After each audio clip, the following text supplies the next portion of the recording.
Hello everybody, welcome to the BizNews Finance Friday webinar. I'm Jackie Cameron and with me I've got Brett Duncan from Standard Bank and Magnus Heystek, a financial advisor, will join us shortly. But let's start, Brett, perhaps you could just tell us, you were one of the pioneers of trading in global stocks from South Africa. Perhaps you could just sketch what Standard Bank does for South Africans who want to trade globally. Cool, yeah, thanks, Jax. So we identified sort of post the global financial crisis, there was a little bit of a shift. I mean, I would like to say that we were the pioneers, but there were people in the market quite far in advance of us. But I think by sort of 2010, it had become quite obvious that the demand for offshore assets and direct offshore investing by South Africans was, really starting to take off. So in 2012, we launched an offshore trading platform. We cover 30-odd international exchanges. We offer stocks and ETFs, about 14,500 of them. We do CFDs, currency futures, spot currency trading. So we offer the whole gambit of in the offshore space. I think it's worth noting, though, that as much as we have this huge amount of choice, you'd be surprised that most people actually trade in 40 or 50 different names offshore, and it would be all the names that you guys would be very, very familiar with, the FANG stocks and a couple of global ETFs. That would be where we see most of the action going. There is a lot of choice, but most clients tend to stick to the big brands. Okay, that's interesting. And welcome, Magnus. And as most people who come to our webinars know, Magnus is a financial advisor. He's also a former financial journalist, award-winning personal finance journalist and book author. And he started Brenthurst Wealth Management, which has about 8 billion rands worth of assets under management, Magnus, maybe more every week. Yeah, good afternoon, Jackie. Thanks for that. A little bit more. The markets have been kind to us. Great. I think we might have lost you, Magnus. Yeah, the sound is gone. So, Brett, maybe you can take the first question. So it's from James, and he wants to know, day trading, is it a real work from home opportunity? What do you think about day trading as an alternative to earning a salary? Okay, I'll give it to you from where I am. I mean, we have a lot of day traders that do use our platforms. Look, day trading is not easy, especially if you're going to use it as your sole form of income. So make sure that if you're going to start day trading, A, that you've got some experience, B, that you've got fairly deep pockets so that you can tide yourself through. So it is an alternative, but it's, you'll tend to make your money in short bursts, and then you can also lose quite a lot of money. So it's not something that I really recommend as someone just give up their day job and start day trading. If you enjoy speculating, if you enjoy investing, take it up on the sideline, and there's no reason why you need to give up your day job. And then if over time you find yourself making enough money that you can trade out your day job, fair enough. But it is particularly difficult. I would say if 100 people come into the market and they start day trading, probably only 10 or 20 of them, I think, would be able to sustain themselves long term in that process. For the vast majority, it's actually better to supplement your income through longer term investing and a little bit of speculating if you enjoy it. But day trading is difficult, and it also takes time and patience. And do you have any data to indicate how your clients do in terms of the ones who invest for the longer term? Can you see how their returns are doing? Yeah, so we do have a look at it, and what we tend to find is that there is a skewing. So clients that invest for the 3 to 5 year term, on average, do far better than those that do very active short-term trading. Not to say that the short-term traders can't make money, but generally, the more actively you trade, the more risk you're taking on. And obviously the more fees that you're paying because you're constantly, crossing spreads, paying brokerage. So there's definitely evidence, anecdotal evidence and evidence that we can see that longer term investing, the probability of making money is still far higher than short-term investing. Thank you. And then here's a question from Fred. Is now a good or a bad time to invest offshore? So I imagine he's looking at the stocks in the US and thinking, gee, should I get in now or should I wait? So there's two. I'll answer it in two ways. actually a financial planner once said this to me, which I think is a great statement. And I posed the statement, when's the right time to take money offshore? And he said, when you have some. So I think there is always a case for investing offshore. And I think as a South African, you should look to try and have, half of your investable cash offshore. So, if you're under that, I don't think it's a case of timing the market. I think it's a case of doing it incrementally. The question is now a good time to be going headlong into stocks offshore? And I think that's probably more the question that's being asked. So I would be a little bit nervous about diving into equities at the moment, especially into sort of the highly valued tech stocks. So I might be a little bit patient. We've had an unbelievable year in terms of, the S&P 500 starting off at kind of 3,500, going all the way back to 2,500, now back above its starting point. So I would be cautious about rushing into the market now, but I wouldn't be cautious about taking some cash offshore and getting ready for if there's another opportunity in the markets in the coming months. Thank you. And then related to that, Henk wants to know, will the FANG continue to do well? So when you talk about tech stocks, are you speaking specifically about those stocks or tech stocks in general? Perhaps you could just elaborate a bit on the FANGs. Yeah, so look, I mean, you're looking at, depending on where you're looking at the FANGs, you've got your Apple's kind of in the 20 Ps, you've got your Facebooks and the Amazons in the 100 Ps. So I mean, those are really priced for success. So I think some of the more conservative FANGs, and I mean, even Apple's been under pressure, are probably less risky. I think tech as a whole is priced for success at the moment. So I do think longer term they will do exceptionally well. So if you'd bought tech at the beginning of the early 2000s and you'd sat with it, right, you would have gone through a couple of iterations, but over the long term they will grow into these valuations. But in the very short term, if you're taking a view, well, do I think Tesla is going to go up, before year end? I would say you're taking your chances, right? So I think you're taking it with a large degree of risk. I mean, the Nasdaq has gone up almost 100% since its March lows. So you're coming in at the high end. So with that view in mind, you need to say, well, then I'm taking it with a 5 or 10 year view. If you'd come in March, then you could have been a bit more speculative because you're saying, well, it's come off the boil. But I am quite cautious of them. I've been reducing my exposure to tech over the last couple of months. Great, thank you, and welcome back, Magnus. Sorry that we lost you there. So, well, that little interruption brought you with the compliments of Eskom. Okay, bit of power. Yeah, annoying. So, and perhaps we can move on to, you started telling us, Magnus, about Brenthurst and that the assets under management have grown. Is that because most of your clients are going for the offshore markets? Well, there's two parts to it. Our sophisticated and high net worth clients have been increasingly externalizing their assets or going for offshore assets. And we've also been avoiding the local equity market, which has saved us a lot of pain and anger. And so we haven't had the pull down of those assets. And we've been following a high income, local exposure income and bonds, which have been remarkably good. And we've been looking for the growth in the tech, the biotechnology, healthcare, and global stocks, which has been a very nice formula. And so our assets have grown very, very nicely. And we've had also new inflows. Right. And Magnus, the questions are coming in for you thick and fast. I think some are quite complicated questions that somebody might need to sort of sit down with you on those. But Selwyn wants to ask, Magnus, what are your thoughts about cashing in a provident fund, paying the tax and moving the cash offshore? That's part A of his question. A lot of people are considering that, and we get that question a lot.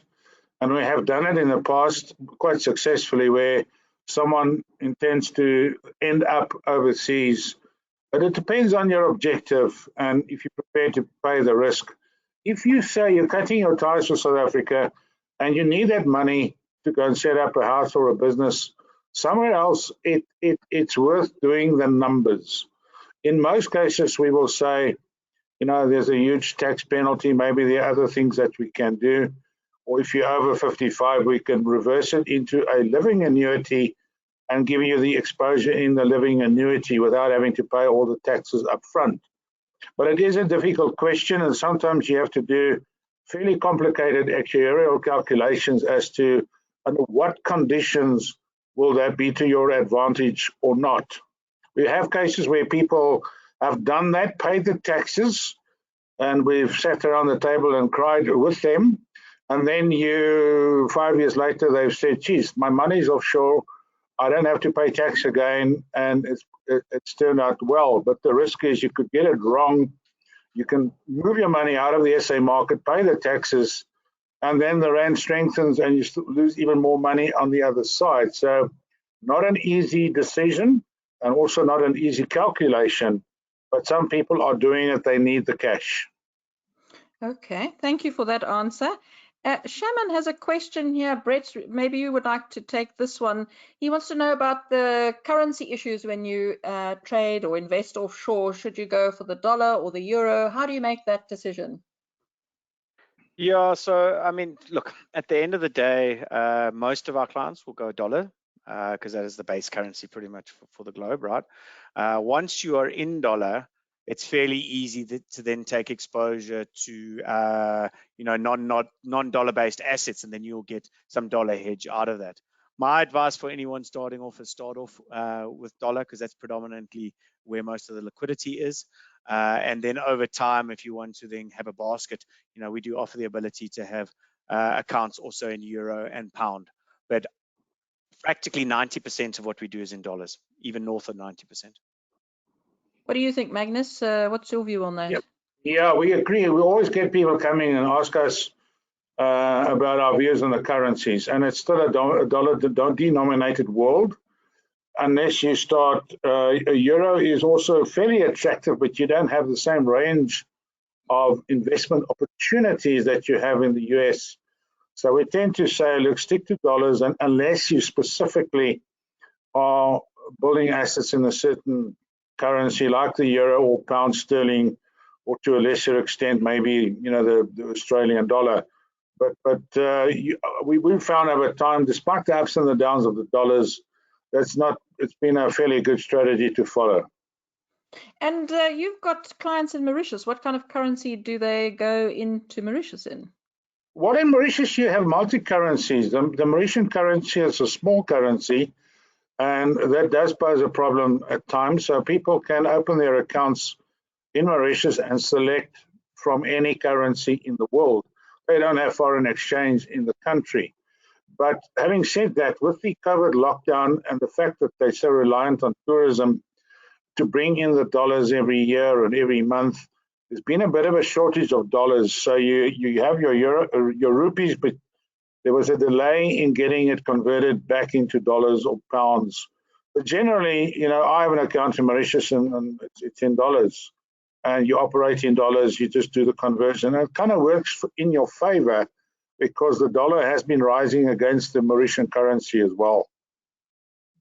Okay, interesting. Now, the hot topic of gold. Alan wants to know, is bullion overheated right now? Why did Warren Buffett go against his own long-term outlook and start buying gold?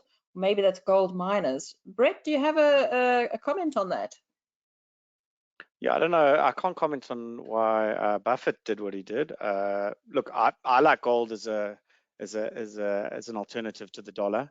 I think in terms of a currency basket, having a 5 or 10% weighting in gold is great. I mean, gold over the long term gives you, rand hedge and dollar hedge. I think this $2,000 level has been a very important one for it to breach. And I think, if the printing presses keep going globally, I think that the gold price will remain strong. So I think the case for gold is out there. I'm not a diehard gold bull in that I'd go and sell everything and put Krugerrands under the bed. I think that there are lots of mechanisms by which you can get exposure to gold via ETFs, etc. But it would be a waiting, but I would still be more heavily in. Oh, I think we might have lost Brett now. Magnus, are you still with us? I'm still with you. I've got power, but I see Brett is back. But I agree with Brett that gold has been a very nice diversification. In fact, from a South African perspective, it's been a superb investment, whether it's Krugerrands or gold ETFs or even gold shares. And you recall about a year ago, Old Mutual wanted to close its gold fund, and there was a massive outcry from the gold bulls, and they started writing letters to editors and put pressure on Old Mutual. And that fund has given you, I think, 100% in the last year. So I think if you play the market correctly and 10, 15% is not a bad place to park some money. I do like gold. And the fact that Warren Buffett has, after so many decades of not putting money into gold, has started buying gold miners indicates something. And I suspect if you read widely, there's the gold bulls will tell you that the world is running out of gold to mine. And they come with these analysis that the gold mines will start producing less and less and less over time. All the gold in the world has been found, or the major ones. And by buying the physical gold, you're going to do very well over time. And I think there's merit in that argument. So, well, I like gold. We've been putting gold into our portfolios, and so far they've done very nicely. So when you say put it into your portfolio, do you mean gold mining stocks or ETFs, or could you be more specific about how you could invest in gold? On the offshore platforms that we use, we would be buying the funds themselves. The 91 Gold Fund or the BlackRock Gold Fund, that fund invests in gold shares around the world, and mostly North American and South American gold mines, with a very small exposure to South Africa. So you're buying gold stocks globally, but the fund managers will be buying the Barricks and the Newmonts and wherever they find the gold. So there's a small exposure to Sibanye, and that's been a very nice place to be the last couple of months. In fact, the last couple of years. Thank you, Brett. Just getting back to you on gold, how can people invest in gold through your platform, or what's the most popular way? Well, I think it's a spread of, really. I mean, they can go in and buy gold ETFs. That seems to be very, very popular. I mean, there's actually a couple of nice gold ETFs listed here in South Africa, so they don't even need to go offshore. So there's a nice one issued by ABSA, the GLD, and then there's one by a company called One Invest, which is the ETF gold. So those have grown a lot in popularity in the domestic market. Internationally, the guys will obviously go and pick up the individual stocks and then the gold ETFs that we have available on the platform. I would say that the split is probably about 50% clients going for physical and 50% going for the miners. People seem to have, over the last few years, gravitated more towards the physical side, from what I've seen, at least amongst our client base. That's interesting, because Magnus has a question from David, who wants to know about Krugerrands, and says, Magnus, what do you think about Krugerrands, and how do you see the outlook for gold going forward? Well, Krugerrands, of course, is very popular, especially amongst older investors. In other words, my peers. They kind of like the physicality of gold, but it starts becoming a problem. Where do you store your gold? You've got a couple you can, put them in your vault at home. But if you start dealing in the hundreds and the 200s, and some people have that, they need to find a place to store it. And there are places in South Africa, the vault companies and the Knox companies, they will store your gold. But it has been a great investment, returning about 15% per annum due to the fact that the gold price has gone up, the rand's gone down, and it's actually done the best out of most South African asset classes. And I've raised the issue once or twice. Why can you not put some of your pension money into gold or physical gold if you choose to do so, like in Australia? And there's been a deathly silence from the investment industry. Why can't I put some gold? We used to be the primary producer in the world, but you can't buy physical gold and put it into your portfolio. The fund manager can buy the ETFs, but a lot of people would like to buy some physical gold in their pension funds.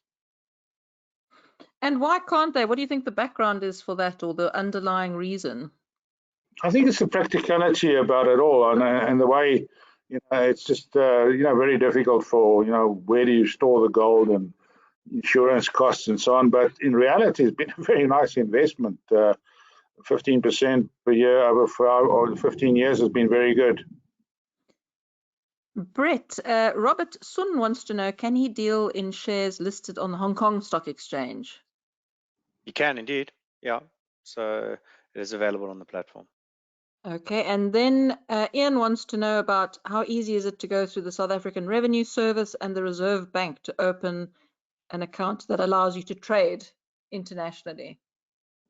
So Brett? in terms of in your personal name, it's exceptionally easy nowadays. So if you're doing the R1 million single discretionary allowance per year, it's literally you set up an account with the likes of well, through Standard Bank through our Shift application. Once you signed on there, you transfer cash into it, you externalize the cash, it goes straight into our platforms known as WebTrader, and within 2 days you're up and running. So in terms of going over and above the million, then you have to get clearance from SARS. That can take a little bit of time depending on if your tax is in good order and all the rest of it. But for the bulk of clients that are moving less than R1 million a year, it's exceptionally easy. What do you think, Magnus? Is it a fairly easy process to go offshore? Yeah, no, it's as Brett was saying, most large companies today have their own Forex license like ourselves. Under $1 million, you send the money, fill in a couple of forms. Over $1 million up to 10, a bit more PT and probably the chance of an audit by SARS, then they do ask, where do you get the money, and prove that you sold a property or a business or savings. But generally, after a week or two, unless there is an audit, you get the permission and you move the money. Once it's gone, you can do with the money what you like. You just have to report back every year to SARS what you did with the money, whether you bought a house or traded shares, and if there are profits, you have to declare it. But I think it's been a great step in the sort of normalization of our financial connections to the rest of the world. You can live here in South Africa and you can trade anywhere in the world, and you can profit from anything happening anywhere in the world. And I still think we're in the early days of the globalization of financial assets. But as investors and ordinary mom and pop guys, but I can do it myself, I think it's going to become a bigger and bigger trend, because you're not fishing only in a very small pond. You can go and fish for the big tuna fish all over the world. Thank you. And then here's another question for Magnus from Andrew. And he says, any compelling reason to stay in an RA or preservation fund after age 55 when planning to retire at 65? None whatsoever. I've been a very strong proponent. If you're 55 and you got any money in a preservation fund or an RA, you convert it or take it out and take out what you can, because it stands to reason, unless they push up the tax-free limits, your tax-free limit stays the same over time. So the sooner you can get your cash out of the hands and can invest that somewhere else, give it a nice guy like Brett, and he can trade for you. And the balance of your funds goes out of a Reg 28 restricted portfolio into a totally 100% unrestricted portfolio. And the outcomes the last 5 years has been quite fantastic. I mean, the RA returns, I spent some time on one of the major websites last night, one of the big insurance companies, and I battled to find an RA that did more than 4% over the last 4 or 5 years. And whereas in the living annuity space, I found funds that gave you up to 80%. Now, my own living annuity last year did 55. So that's what people don't realize. And they will never get this advice from the insurance industry. They want to hang on to their assets for as long as they can. But from an investment perspective and from an objective advice perspective, it makes compelling reason to get your money out, reinvest it as best you can, as quickly as you can. Thank you. While we're talking about you digging around on information last night, you sent some very interesting graphs through. I wonder if you want to just talk through those quickly. There was this one. Yeah, it's not a Salvador Dali painting or a Rorschach test, but that is the net outflow or inflow into the South African Stock Exchange. Below zero are all the outflows, and on top of the zero are the inflows. So that's over a 5-year period. So you'll see in the middle, looks like a little building. That was the inflow of money, foreign money, into our stock market during the Ramaphosa era. But for the rest of the 5 years, you can see the two legs, left and right. It's just been massive, massive outflows. And I did the numbers. I got the stats yesterday, and I did the numbers. The cumulative outflow out of our stock market by foreign investors, and whether it's individuals or pension funds, is 500 billion rand. 500 billion rand. In fact, over the last 2 years, the outflows have been 307 billion rand. So now that's just one of the indicators that I look for when I approach the JSE, and that's a major factor why our market has been so weak. The foreigners have been net sellers of our big stocks, where they used to be very active retailers, banks, financial services companies, and that is a very strong correlation with these outflows and the very, very poor performance of the JSE. I look at these stats every Monday morning, and if there is an upturn, I'll start looking at more carefully, but so far it's been a bloodbath in terms of foreigners heading elsewhere with their money. Are you seeing this as well, Brett? More people investing offshore or trading more offshore? Yeah, I mean, sadly, our domestic assets are pretty much flat on 5 years. And within that domestic asset, we've seen a big switch, especially amongst our retail investors, into inward listed offshore ETFs. So even the cash that's staying onshore has an offshore element to it. Whereas our offshore platform has grown, fivefold, and there's up to Magnus's kind of numbers, like almost 50% in the last year alone. So yeah, sadly, the case for the JSE is quite weak at the moment. Look, it's not to say that I don't think you can write off the domestic investment, but certainly the appetite is not what it used to be. And then, Magnus, there's another chart of yours that we've got up here. I don't know if you want to just talk us through that quickly. Well, that's the actual returns in rands and in dollars. The top one is rands, the bottom one, they're identical. The green line at the bottom over a 5-year period with dividends reinvested, you made like 2%, 3% on our market, whereas the emerging markets, which is very interesting, we used to always be ahead of the emerging markets by virtue of our gold and platinum and iron ore, etc. They're now outpacing us. Those are our peers. We play in their space, and I think it's mainly a result of China playing a bigger and bigger role in the emerging market space. It's still considered an emerging market. And then if you compare it with the world and the S&P 500, I'm not even including the tech stocks. So had you invested R1 million 5 years ago in the SA market, you've got 1.2 today. Had you put it in the S&P 500, it's about 2.8 million rand. I mean, we're talking about major differences in the outcomes, whether rands and dollars. And that's what we're talking about. The money's flowing out. The foreigners are heading for the hills. The South Africans are looking elsewhere. And the prognosis is not great if you look at the charts. I can do them over 1 year or 5 years or 7 years. So if you still believe, like you still do get certain commentators who are saying, I'm not taking my money anywhere and I'm a true South African, well, that's fine, but you're going to get poor.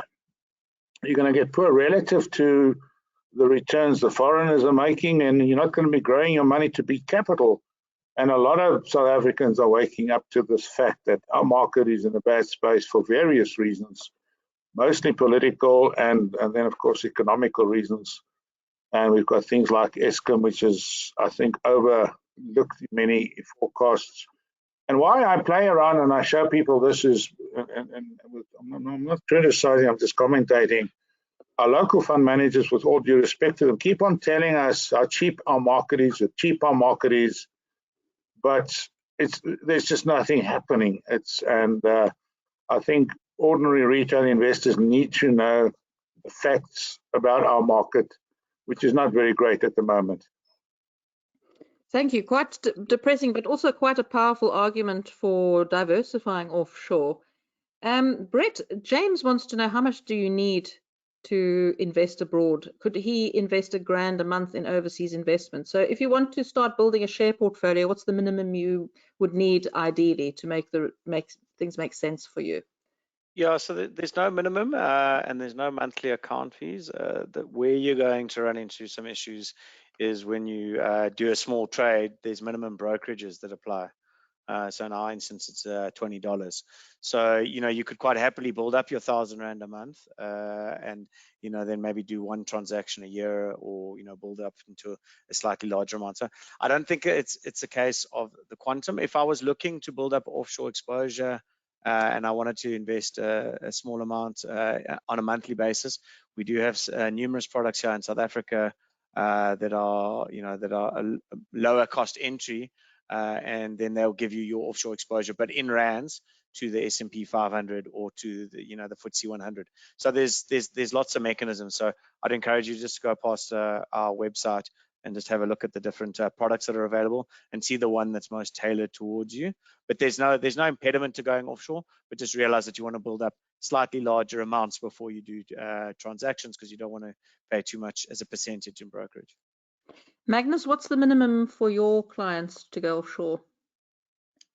We tend to really take money offshore. We kind of deal with a million rand or more, but we assist our smaller clients by guiding them to the cheaper, even a little as 500 rand a month. You can get 100% exposure to great global funds, and there are many of them, I'm not going to name them, that have been growing at between 15 and 20% for 5 years and more. And that's a very nice breeding ground for people to get into it. I started doing this for my children when they were a little bit smaller, and I would sit with them and show them their statement, and I would pull out a fun fact sheet of one of the funds that I've used, for instance, Global Macro Fund, for instance, and I will show them, darling, you are invested in Apple, and look at your cell phone, it's an Apple phone, and Netflix, and Google, and it's also an educational tool for young people, and that money adds up over years, and especially for grandparents who've got grandkids. Sign a debit order, forget about it. The compounding effect and also the educational aspect will kick in over time. And my children, all of them, have become very actively involved in the investments, and they often come and ask me very difficult questions. Why is this happening, or why is that not happening? So a lack of money or even a lack of knowledge should not stop you. There are many products that you can use, and if you go onto the internet, you do that. Thank you. Arnold wants to know, do you see any chance that the performance of the JSE may improve over the next 12 months? Brett, do you have a view on that? Well, if you'd asked me that a couple of months ago, I'd say, oh, there's some potential. But I mean, we're sitting in this tabletop, right? So you even take COVID out the equation. The JSE's been flat and in a sideways movement for, well, better part of 5 years. And until it can convincingly break out of that, I see no reason why it's not going to keep moving sideways. And to Magnus's point, when you're constantly seeing cash being withdrawn from the system and moving offshore, you're naturally going to have a bit of an issue.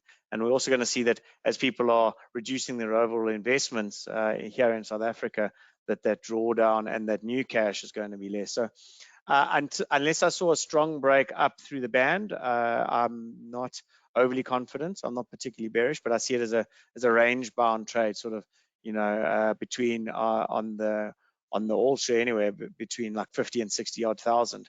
And it's not showing any signs of getting out of there. I mean, we're still very much back into the band that we were in pre-COVID. Thank you. And Session, and I think this is probably a question for Magnus, says, what are those companies offering LAs with 100% offshore exposure? I don't know if you can name them, or one or two. Yes, okay. I don't mind. It's at the moment we found that most companies have some have restrictions. But Signia has got 100% exposure, 91 has, Momentum has, and more recently, Allan Gray. I've been quite critical of Allan Gray in the past because they restricted their offshore exposure to 25% 3 or 4 years ago. and I found that ridiculous, but they have since increased it to 100%. So you have to ask, there are certain companies who don't have 100% and they're restricted to 50 or 75. My advice would be just to go somewhere else, because I think I agree with Brett. My view on the JSE is not positive. All the other factors that we know, plus Eskom, that's now again a massive factor. It's like I always describe Eskom as an additional tax on all consumers and all companies in South Africa, which their counterparts in the world don't have. And that depresses profits, it depresses consumer spending, it depresses consumer sentiment. And I don't really see a kickstart for profits in the current environment, and therefore we will find better value elsewhere. Thank you. And Michael wants to know, what are the tax implications if I use an offshore trading platform? Brett, do you get involved in the tax details of your clients? Do you have some broad brushstroke tips for them? Yeah. Look, so ultimately, you're going to be, so it depends on like a number of things, but once you start stepping into offshore regimes like the US, there are different tax implications in terms of dividend tax, and you need to fill in things like W8 BEN forms so that you don't pay 30% tax, because there's a tax agreement. So that's a little bit of extra paperwork that you need to do. In terms of the capital gains, you'll translate it back into rands, rand price in, rand price out, and then you'll pay capital gains tax as per normal. Other things that you want to be aware of, so you want to do a little bit of homework, is the potential for CITES tax, because there's estate duty taxes that sit in the UK and the US. So you would just want to be sure that where you sit inside of those. But in terms of the principles around tax, are very similar to trading here in South Africa, with just an extra few bits and pieces that you need to be aware of. Jackie, if I might just, if I may just add there, on certain jurisdictions where we invest money, there's no dividends tax, because we use what we call roll-up funds. So there's no dividend declaration. So there's no dividend tax, and interest, and you can put it into a life wrapper where your capital gains tax is reduced to 12% and payable by the wrapper. So there are ways to minimize it. And lastly, very interesting that on the offshore platforms, your administration and advisory fees are not VATable. So there's no VAT on that. So it's actually a little bit cheaper to invest in the offshore space if you compare rand for rand, South Africa versus offshore. The offshore markets are actually cheaper than most South African products. Very interesting. And it also reminds us how complicated it can be to go offshore. You've got many considerations, from the tax to the, different jurisdictions have different rules. Yes, it does get complicated, and especially if people have money in multi-jurisdictional areas, a bit of money in Switzerland, then in the UK, and also the US. They all have their own different applications of tax law. So in certain cases, you need to be very, very careful what you do. For instance, having too much money in the US, you get slaughtered there. Same with the UK. So you need tax advice, especially when it comes to larger amounts of money. Yeah. Thank you. Brett, you were wanting to add something there. Yeah, for anyone that's concerned about offshore tax and doesn't want to go through, the rigmarole of kind of getting up to speed on it, my suggestion is very simply is that you buy an inward listed rand-based offshore ETF over the S&P 500 or over the FTSE 100, and then you're subject to all the normal tax rules here in South Africa, and you've got something that tracks in rands exactly what's happening in those markets. Yeah. Yeah. So this kind of ties in with Zukisa's question. Zukisa says, what is the best option for offshore exposure between rand-denominated feeder funds or dollar-denominated funds? Magnus, could you just clarify that for Zukisa? Do you mind just repeating that, Jackie? Sure. So Zukisa wants to know, what is the best option for offshore exposure between a rand-denominated feeder fund or dollar-denominated funds? You probably will get exactly the same exposure from sitting in South Africa. There are differences between the two types of funds, but in the end, you as the investor won't notice the difference. You'll probably get the same exposure and the same growth. So certain companies have feeder funds, and other companies have a dollar-based fund listed in South Africa. but the net result is the same. You need to go and look in the product, what is your offshore exposure? That will tell you what your exposure is, but I think the net result is the same. Thank you. And then Vanessa says, again, following up on your earlier comment, Magnus, she says, what is a Rollup fund, please? So perhaps you could just elaborate a little more on what a Rollup fund is. It's just a mechanism whereby the fund managers offshore, they don't actually declare dividends like they do in South Africa on a certain date. So any kind of profits that they generate are simply used to buy more units automatically in the fund itself. Those are the accumulation funds. That is the type of funds that you invest in. You have other funds where they will declare a dividend, but you try and avoid that. In South Africa, you can't do it. The dividends that they earn are declared, and you get a statement that said, this fund had X% in dividends, and here is your statement. That has to be included in your taxable income. It's just a small little thing which over time does make quite a lot of difference. Thank you. And we've got time for 2 more questions. So Henk has a question here for Brett. Any comments about SA Bank shares? Any chance of recovery anytime soon? Well, given that I work for a bank. Yes. Look, I mean, the SA Bank shares obviously are a call on the SA market, right? We know that that's going to be under pressure. I mean, we can see that in the price. I think in terms of why a lot of people would buy SA banks is because of the dividend yields that they've historically been able to pay out. The concern would be going forward, is how long until we see normal resumption of dividends.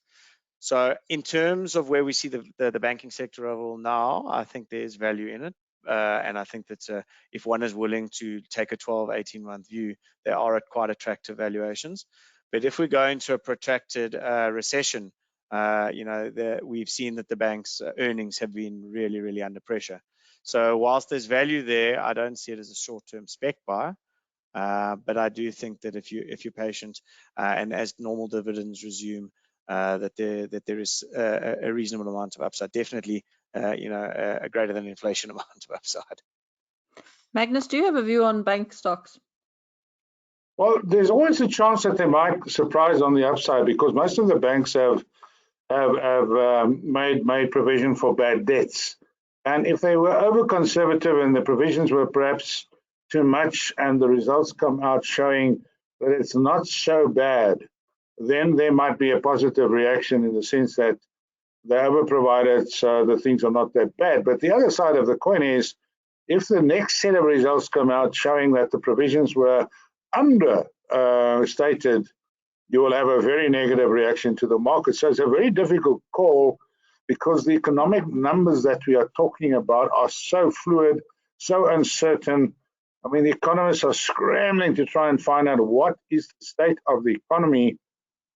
And the dispersion in forecasts for the economy, for consumer expenditure, is so great at the moment. When they say to you the GDP might be -10 to 20, now that is a massive dispersion in forecasts, which flows right through to the banks, and that's where the uncertainty lies. So I would, as a spec buy, I would not go there for a while until we know how bad the financial damage is to the South African consumer. As a rule of thumb, when I first started in the broking game, I was always told buy banks on P's of under 10 and sell them on P's of 15. And they're sitting comfortably under 10 at the moment. But I tend to agree with Magnus completely that it isn't a speculative opportunity. That's quite interesting. Magnus described the JSE a couple of weeks back as an investment graveyard. So does that mean it's a good time to pick up some bargains? Magnus, what do you think? I don't see the bargains yet. I wish I could find bargains, if I would, and I could make money for my clients, I'm starting to nibble, you might fall off your chair, starting to nibble on some of the value funds that we have in South Africa. Piet Viljoen's value fund is the Counterpoint Value Fund, is starting to show signs of outperformance. So we started putting money in there for certain types of clients on the basis that there might be a rotation from growth stocks to value stocks. but that trend needs to be confirmed. It's early days yet, and if the sell-off in the state gets, accelerates and picks up more speed, I think there might be a bit of a reversion back to value stocks. And then a fund like the Counterpoint Value Fund or the 91 Value Fund will kick into gear and start. So I'm nibbling a little bit in that space, but for the rest, I'm avoiding financials or retailers and anything linked to the consumer at this stage, because I said earlier, Eskom is going to hurt very badly, especially if they succeed in getting away with increasing their tariffs by 25% per annum over the next 3 years, which they say they need to remain solvent. So that's the caveat of my forecast. Thank you. And then Andrew has this question for Brett. As fiat currencies continue to devalue because of QE, what are your thoughts on investing in Bitcoin as a hedge against US dollar or other major currencies? That's his question. So I'm obviously too old, gold is my Bitcoin. So when I'm very nervous about fiat currencies, I see the case for the technology behind Bitcoin, the blockchain technology. I think is amazing. If I'm concerned about eroding fiat currencies, I prefer gold as an option, but that's more generational in my case. I don't understand Bitcoin enough, and there's too much hype behind it for my personal liking, so I avoid it. But not to say that it's something that can be overlooked completely. Okay, Magnus, what's your view on Bitcoin? I've heard people speak about it. What is it? What are you talking about? Okay, well, let's end off on that. I actually share Brett's opinion 100%. I just cannot get my head around Bitcoin. I don't trust it. I would not sleep well at night knowing my assets are somewhere in a computer somewhere, and someone can hack it and disappear or power cuts. I would have gold as my Bitcoin. It's a very good way to put it, Brett. Thank you. Well, thank you very much, Magnus Heystek from Brenthurst Wealth Management and Brett Duncan of Standard Bank. And if anybody has any questions, please do send them through to us, and we'll see you same time next week. Thank you. Thanks, Jackie. Good weekend. Cheers, Brett. Cheers, Bye. guys. Thanks, Magnus. Ciao, ciao. Bye.